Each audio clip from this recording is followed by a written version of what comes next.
ये जो घर है और चारों तरफ जो खेती है, ये सब तुम्हारे पति तुम्हारे नाम लिख के गए हैं। ये लो। फौजी बाबू ने तो पूरा गांव ही तुम्हारे नाम कर दिया। हाँ? ये सब तुम अकेली कैसे संभालोगी? ये जिम्मेदारी मुझे दे दो, तुम्हें किसी चीज की कमी नहीं होने दूंगा। सही कह रहा हूँ ना वकील बाबू? तुम अपनी बिटिया को लाड प्यार से बड़ी करो, ठीक है? अपनी बेटी की परवरिश करना मैं जानती हूँ। सूरज के ढलने से पहले ही घर चले जाइए। गांव में सरकटी लाशें आजकल ज्यादा मिल रही हैं। उमयाल चलो। भैया के अंतिम संस्कार भी पूरे नहीं हुए।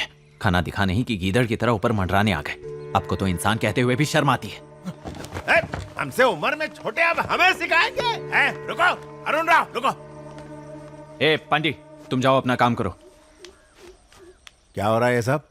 उसे बताओ विधवा कैसे रहती है, फूल सिंदूर सब लगाकर घूमती है। उसे कुछ कहेगा नहीं? वो मान नहीं रही हैं कि भैया मर गए हैं, और मैं चाहता हूं कि वो और उनकी बेटी खुश रहे। दूसरों की जिंदगी में टांग अड़ाने से बेहतर है गांव में जो बच्चे गायब हो रहे हैं और हत्याएं हो रही हैं उनका पता लगाइए। इतना घमंड। पांडी। हाँ मालिक। पांडी इधर आ। राम राम मालिक। इस घर में ये हो क्या रहा है? वो विधवा इतनी सज धज के इधर उधर घूम रही है और वो अरुण मेरे सामने जबान चला रहा है। मालिक, हम भी नहीं जानते क्या चल रहा है, लेकिन इस घर में कुछ अजीब चीजें तो हो रही हैं। अजीब चीजें मतलब? अबे बता। तो दूंगा। नहीं क्या बताऊं मालिक। शुरुआत में उनकी भविष्यवाणी खुशहाल और बहुत सुंदर होती थी, लेकिन आजकल वो बहुत डरावनी हो गई है। इतनी डरावनी कि तेरी हवा निकल गई है। मालिक, एक कुत्ता है हमारे घर पर मुत्तू नाम का, और एक दिन वो अचानक गायब हो गया मालिक। हमने पूरा गांव छान मारा लेकिन वो कहीं नहीं मिला। पर क्या आप जानते हैं उस रात को क्या हुआ था?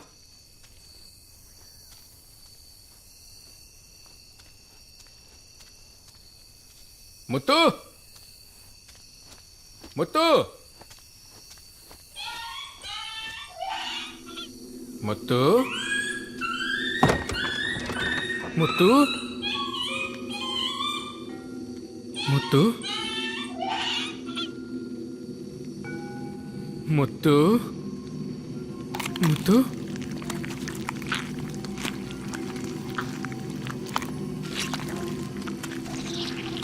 मुत्तू।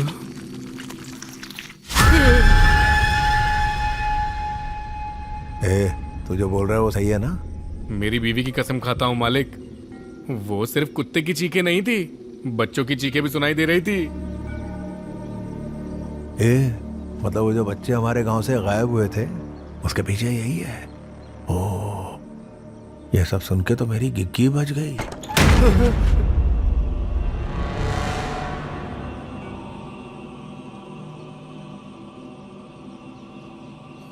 ये तो पागलपन है अरुण। सबसे कहो अपने अपने घर चले जाएं। मेरा सिर फटा जा रहा है, मुझे अकेला छोड़ो बस। चुपचाप खड़ा है। अब क्या करेंगे? दूसरा मुखिया कर जी, क्या सकते हैं? मैंने भाभी को कभी इतने गुस्से में नहीं देखा। हम दोनों वैसे भी आपकी बातों से सहमत नहीं हैं। आप जाइए। हल खींचने वाला ही उसका भार जानता है। कितने बच्चे लापता हो गए, सरकटी लाशों के ढेर पड़े हैं, सबको जवाब मुझे देना है। पता नहीं क्यों शक की सुई तेरी भाभी पे अटक गई है। पंडित जी सब कुछ सच सच बताएंगे, तू शांत रह। अगर गुनाह नहीं किया है तो डर क्यों रही है? वकील, हाँ, मैं लेकर आता हूँ। आइए। आइए नंबूदरी।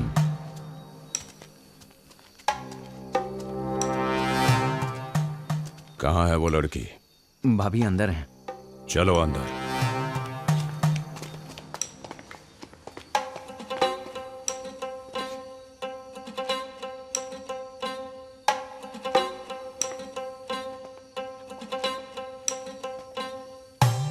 इस घर में भगवान की एक भी तस्वीर क्यों नहीं है? भैया के शहीद होने के बाद भाभी का भगवान पर से विश्वास उठ गया है। जी महाराज जी, मैं भी यहाँ सालों से काम कर रहा हूँ, लेकिन मैंने आज तक भगवान की तस्वीर नहीं देखी, और मुझे नहीं लगता वो मंदिर भी जाती है। कौन हो तुम? मैं पांडी हूँ, इस घर का नौकर। तभी बोलोगे जब कुछ पूछूंगा, समझ गए ना? जी हाँ, समझ गया। जाके लड़की को बुलाओ। जाओ। हाँ, बुलाता हूँ।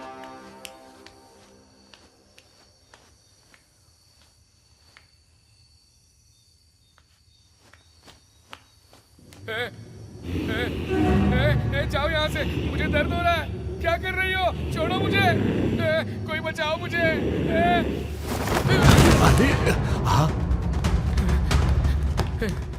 भैया भैया मुझे माफ कर दो, मुझे अंदर जाने के क्या लिए मत हुआ? कहना। बड़ी भयंकर अवस्था में है वो अंदर। अरुण भैया, मैं अपनी बीवी बच्चों को लेकर शहर छोड़ दूंगा, मुझे माफ कर दो, बचा लो मुझे। पांडी उठो। ए, अब तू चुप हो जा।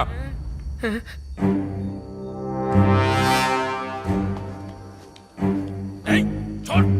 ए, क्या कर रही है? ए, छोड़। अरे कौन है तू? क्या चाहिए? अरे ए, रुक। अरे बाप रे।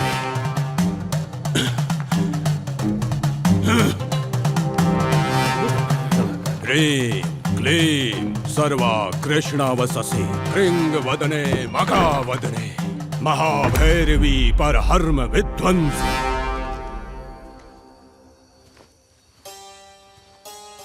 अब जो भी प्रश्न पूछूंगा उसका सही सही जवाब देना। जब इस लड़की का जन्म हुआ, क्या उसी समय इसके माता पिता की मृत्यु हुई? वो तो मैं नहीं जानता। ये सही कह रहे हैं। माँ इसे जन्म देकर चल बसी। जब इसके पापा को बताया और वो घर आ रहे थे तब ट्रेन एक्सीडेंट में मारे गए। जब ये लड़की बालिग हुई तब इस गांव में कोई अजीब घटना घटी थी? ये क्या बात हुई मुखिया जी? ये कैसे बेहुदा सवाल पूछ रहे हैं? अरुण तुम चुप रहो, वो सही पूछ रहे हैं। जमींदार जी, ठीक उसी दिन मुझे याद है एक स्कूल की बिल्डिंग गिर के काफी बच्चे मर गए थे। हाँ पंडित जी, यही हुआ था। मैं आधा खाना छोड़कर सबको बचाने पहुंच गया और वहां जाकर देखा तो सब कुछ खत्म हो चुका था। क्या इस लड़की का पति अभी भी जिंदा है? शुरू से शुरू करता हूँ। इन दोनों की शादी हुई, दोनों को एक लड़की हुई, वो फौज में भर्ती हो गया और एक दिन झंडे में लिपटी हुई इसकी लाश आ गई। नंबूद्री महाराज, आखिर माजरा क्या है वो तो बताइए। सच्चाई तो यह है कि जब से इस लड़की का जन्म हुआ इसकी आत्मा काली ही है। इसकी ताकत दिन ब दिन बढ़ती चली जाएगी। अगर हमने इसकी जिद पर काबू नहीं किया तो बच्चों के लापता होने की खबर और सरकती लाशें भी बढ़ती चली जाएगी। जब पता चला वो भविष्य देख सकती है तभी मुझे गड़बड़ लगी थी। हमारे जाहिल गांव वालों ने उसे बेवजह सिर पे बिठा के रखा है। अब आपके पास इसका कोई हल है पंडित जी? उसकी जबान काटनी पड़ेगी ताकि शब्द बाहर ना निकले, और इस लड़की की आत्मा को फिर से शुद्ध करने के लिए उसे गांव में सभी लोगों की सेवा करनी होगी, तभी उसके पाप धुल सकते हैं।